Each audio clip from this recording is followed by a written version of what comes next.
it's a really common query that we get. I'm taking someone through a disciplinary process and then they get signed off sick with stress or some other condition. Can that disciplinary process still continue?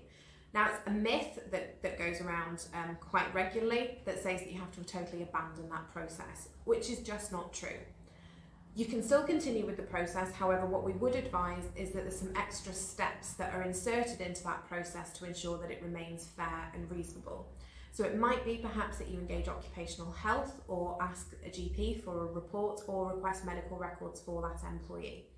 So if, for example, someone's been signed off with work-related stress or it's reactive stress to a workplace situation, which could well be the disciplinary process, what we often advise is that the process still continues, perhaps with a little bit of extra time built in to allow the employee time to prepare, but ultimately that the employee is informed that if their stress is reactive, that by dealing with that workplace issue, that they can then focus on their health and look to get better.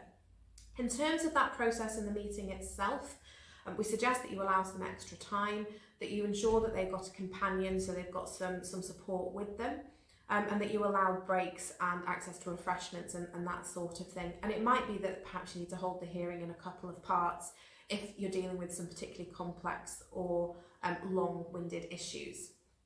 Now, if an employee were to appeal and say that they weren't well enough to attend that hearing, then the appeal is a good stage then to fix anything that perhaps might not have been ideal at that first stage.